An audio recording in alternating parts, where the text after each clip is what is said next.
আসসালামু আলাইকুম। সবাই কেমন আছেন? আমি আলহামদুলিল্লাহ ভালো আছি। এখন ভোর 5:30 ঘুম থেকে উঠেই রান্নাঘরে চলে এসেছি রান্না করার জন্য। প্রতিদিনই এভাবে ভোরবেলায় আমাকে রান্না করতে হয়। তো রান্নাঘরে এসে ভাবছি কি রান্না করব, তো কিছু বুঝে উঠতে পারলাম না। যাই হোক, রান্না করার জন্য বের করে নিয়েছি বেলে মাছ আর কিছু নদীর মাছ ছিল, 12 মিশালি মাছ, সেগুলোই বের করেছি। আর 12 মিশালি মাছ খেতে সবারই ভালো লাগে। এর মধ্যে দেখলাম অনেক রকমের মাছ মেশানো আছে। এই দেখেন, আমি মাছগুলো একটু ভিজিয়ে রেখেছি, কারণ ভিজিয়ে না রাখলে বরফ ছাড়তে সময় লাগে। এখন আমি এটা ভিজিয়ে রেখে রান্নার প্রিপারেশান নিব। প্রথমে ভাত তুলে দিয়েছি। এখন পেঁয়াজ কাঁচামরিচ কেটে একটি ডিম গুলে নিয়েছি। আগে ডিমটা ভাজি করে ফেলবো।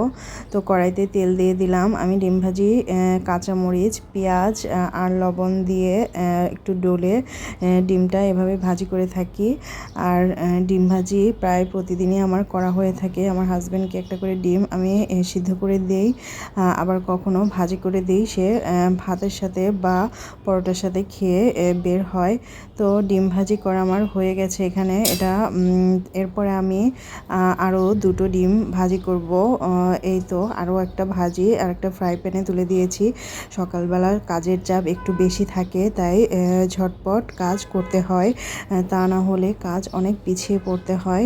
এজন্য আমি একটু তাড়াহুড়ো করে কাজ করছি, কারণ এই সকালের খাবার রেডি করার পর আমাকে দুপুরের খাবারটা রেডি করতে হবে। তো এই ডিমটা ভাজি হয়ে গেছে। এখন এরপর আরও একটি ডিম আমি পোচ করে নিব। ডিম পোচ কার কার ভালো লাগে আমাকে অবশ্যই জানাবেন। ডিম পোচ আমার খুব বেশি একটা ভালো লাগে না, কিন্তু মাঝে মাঝে খাওয়া হয়। দেখেন, ডিমের কুসুমটা আমি ভাঙিনি। এভাবে ডিম পোচ খেতে কার কার ভালো লাগে।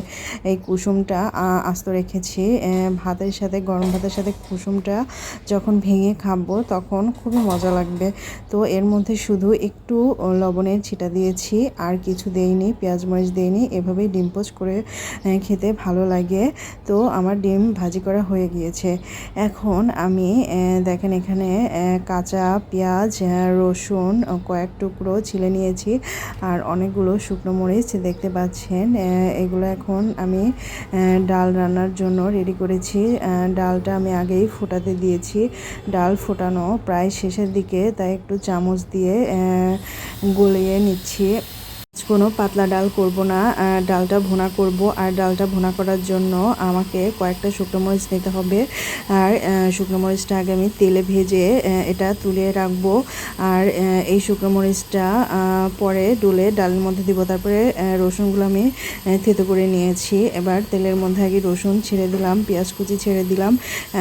এরপরে একটু জিরা ফোড়ন দেওয়ার জন্য জিরা নিলাম। এভাবে এগুলো লাল লাল করে ভেজে নিব। দেখেন, এভাবে লাল লাল করে ভেজে নিলে ডালের সুগন্ধি খুব ভালো বের হয়।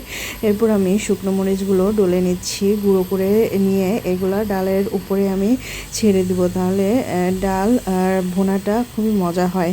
আমার শুকনো মরিচ ডলে নেওয়া হয়ে গিয়েছে। এখন আমি আগে প্রথমে কড়াইতে পেঁয়াজ মরিচের উপর এই ডালটা ছেড়ে দিব। ডালটা দিয়ে দিলাম।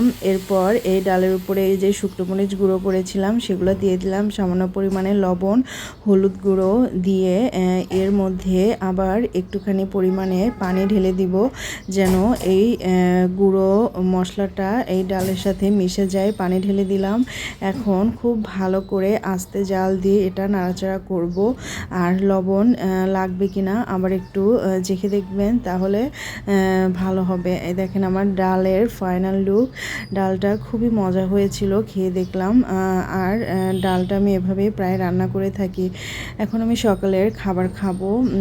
দেখেন, এই তো আমার হাজব্যান্ড খেয়ে অফিসে চলে গিয়েছে। আমি একটি ডিম ভাজি নিয়েছি, আর এই ডাল ভুনাটা দিয়ে খাওয়াটা শেষ করব।